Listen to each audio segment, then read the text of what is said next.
सोलापुरात सतत पाऊस आणि त्याचा प्रभाव आपल्याला दिसतोय. अनेकांच्या घरात पाणी जात आहे, नाले ओव्हरफ्लो झालेत.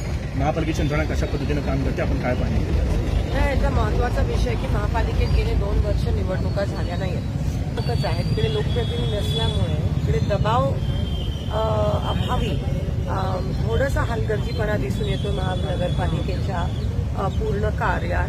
आणि त्यामुळे काय झालं, सोलापुरात जे मेच्या पहिल्या आठवड्यात सगळे नाले साफसफाई आपण करत असतो. दरवर्षीचा हा नियम आहे की पाऊस तसं बघितलं तर सप्टेंबर महिन्यात येतो, पण काही 5 वर्षापासून लवकर येतो. तर मे महिन्यात ही नाले साफसफाई झाली पाहिजे.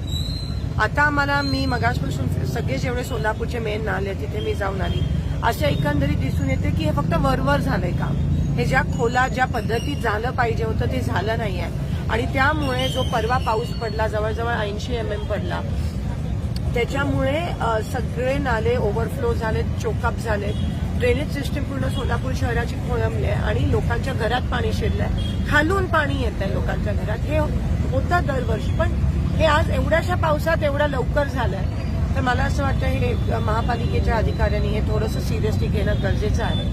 आणि आज आम्ही ती पाहणी केली, पण पाणीच नाही, पण ते लवकरात लवकर उद्यापासून पुन्हा एकदा ते नाले साफसफाई झाले पाहिजेत. आणि काही ठिकाणी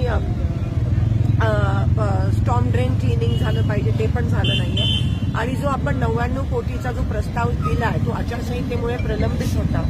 आता मी UD सेक्रेटरीना फोन करून तो लवकरात लवकर प्रस्ताव, जे आपले नाले आहेत तिकडे बाजूला भिंत बांधून त्याचं चांगलं अजून थोडंसं रिफर्बिश करून, म्हणजे जे आपली लोक जी नाल्यात कचरा गाद्या पण टाकतात ते कुठेतरी पण आपले पण मला असं वाटतं जबाबदारी आहे. आपण पण त्याच्यात लक्ष देणं महत्वाचं आहे. काही ठिकाणी गाद्या, काही ठिकाणी बिच्छाने सगळं टाकलंय, ते त्याच्यामुळे पण चोकाप होत आहे. तर ते थांबवण्यासाठी आता जी 99 कोटीची निधी मागितली ती ताबडतोब मिळाली पाहिजे. त्यासाठी मी प्रयत्न करून UD सेक्रेटरींशी पण बोलणार आहे.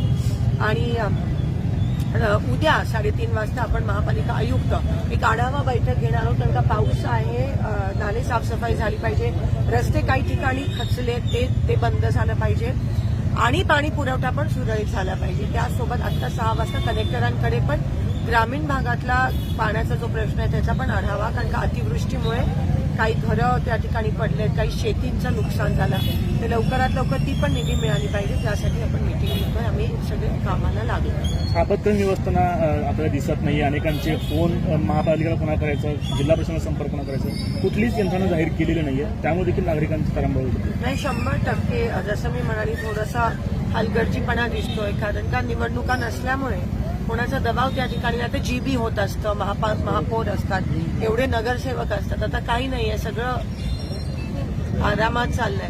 आणि म्हणून आता लोकांनी आमचा तो विश्वास दाखवलाय आणि आम्ही ताबडतोब तातडीने या बैठका घेतोय. आणि मी प्रशासनाकडून आशा बाळगते की त्यांनी लवकरात लवकर लोकांसाठी 24 तास आता कामाला लागून हे जी अडचण आहे ती दूर करा.